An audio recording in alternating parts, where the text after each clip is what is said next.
Welcome back. So in this video I've taken some clips from one of my puppy training consultations where I was working with a little fella named Jock. Now a lot of the time people think it's really hard to get dogs, and especially puppies, to learn a new behaviour. So hopefully by the end of this you'll see that it's actually super easy when you know how. Enjoy the video. So this is little Jock. He's a tiny little 9-week-old puppy. He hasn't done any training on the leash or walking at all. So this is his first attempt ever, and all I'm doing is using a tiny little piece of food and I'm sticking it on the end of his nose, and as you can see I'm not using a leash at this stage. Stick it on his nose, pat high, jump, woof, good boy, good boy, good boy, good boy, good boy, good boy, good boy, good boy. So what I'm really doing is I'm motivating him with food.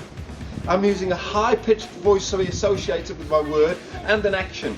So here's the hand action, jump, woof, good boy, good boy, good boy.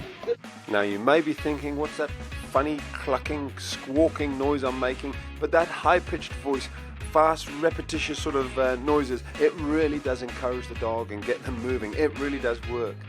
Good boy, jump, jump, jump, woof, woof, woof, woof, woof, good boy, good boy, good boy, good boy, good boy, good boy, good boy. So you can see I'm almost starting to get bored, starting to get really excited and silly. So that's stage one, where we're using food but no leash, no lead. And this is where it gets amazing. We're moving to stage two now. I'm just creating a very simple loop, and I'm going to pop that over his head, and before he even realizes something's on him, we're going to do exactly the same thing and he won't even notice. Oh, good boy, good boy, good boy, good boy, good boy, good boy, good boy, good boy. Treat. Now notice how short a distance I'm actually making Jock walk. It's only about 2 yards. You've got to be very sensitive with your puppy at this stage.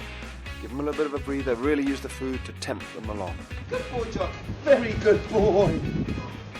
So again, I'm using loads of energy there. I'm only asking him to do a couple of yards. The worst thing you can do is keep pushing him too far until he gets a bit bored. You can see here he's got a little bit of an itch.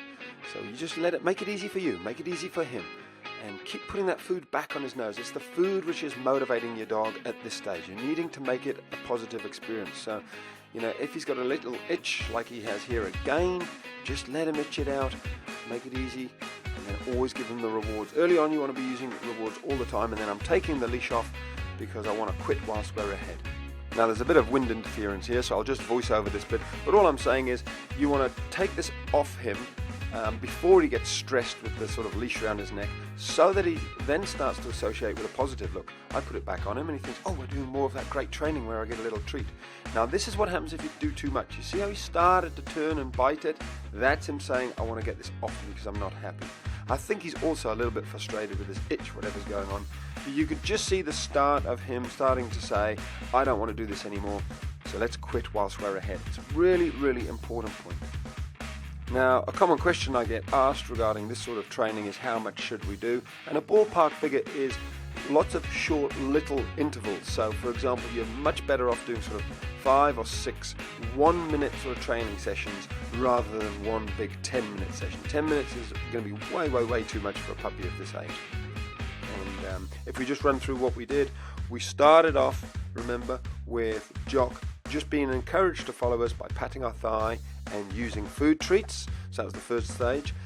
Then we did the same with a leash on him. So we patted our thigh, put food right next to his nose, so the food is actually like a lure. And then the third stage with no leash, and we're just patting our thigh here. He's actually following us. The food's not right by his nose anymore. So he's really come on a long way, and they're the 3 sort of key stages really of developing a really good walk. So there you go. Hopefully that's helped you with training your puppy to walk by your side. Now here's some clips from a much larger video of Jock's training, which is inside my site. It's just some clips of him basically socializing with my dogs. This is Peanut here, and as you can see, having a little puppy learn to socialize with big dogs is not always a bad thing. In fact, it can be fantastic, especially if you've got a confident wee puppy like little Jock here. So he's going to get corrected a couple of times. He's going to be learning the rules. Basically, don't try and steal the ball from Inca. She's my 8-year-old little whippity dog. This is a Jack. He's a 1.5-year-old Catahoula cross. He's a very confident boy, and as you can see, Jock immediately knows how to play the submissive role. Absolutely fantastic. They actually get on really well. Jack is almost like the big brother to him, looking after him and showing him the ropes. Okay, so I want to show you one more thing before we finish. It's basically the 2 different ways my dogs tell Jock to leave the ball. First of all, Inca, very verbal, very loud and sound scary. Look here. Then, Jack. nice. So let me slow this right down and zoom in. There's absolutely nothing to worry about with this dog Inca. She makes a lot of noise, but watch her teeth here. That's all she's done. She's just moved her head towards little Jock and made that very guttural growl noise, which yes is scary, but it's nothing. Jock gets the message. He knows it just means stay away. That's being told, when I'm playing with a ball, don't try and take it. You see how the big dog's a little bit more subtle, a little bit gentler. Compare that to Peanut's approach. If you watch her right paw here, it goes out into the nose of little Jock, something you wouldn't even notice unless it was pointed out. Very, very subtle. So there's just a few clips from Jock's puppy training.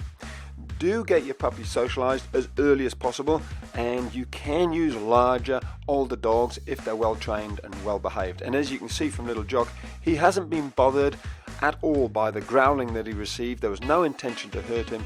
So remember, if your puppy gets told to stay away in that sort of manner, don't worry, don't panic, your puppy will understand it. The last thing you want to do is overreact. Just stay calm, and as you can see, Jack's training him up, and Jock's having a great little time with him. So there you go, some simple tips on getting your puppy to learn to walk next to your side. Basically start without a leash, just use food, develop your high-pitched little voice, and pat your thigh, give them that verbal cue. And of course, always remember, keep it simple and quick whilst you're ahead. Basically do lots of little sessions rather than one big long training session. So how cute was that? Now, if you've got a new puppy, or if you enjoyed that short clip, then you'll be very pleased to know that I've actually captured on video the raising of one of my puppies called Moses from 8 weeks of age right through to 8 months old, and I've created a complete step-by-step puppy training program called Project Moses. If you're interested, then I'll let you know where you can find out more about it at the end of this series. Tomorrow, we're looking at something completely different, dog aggression. So make a mental note of that, have a great day, and let's catch up then.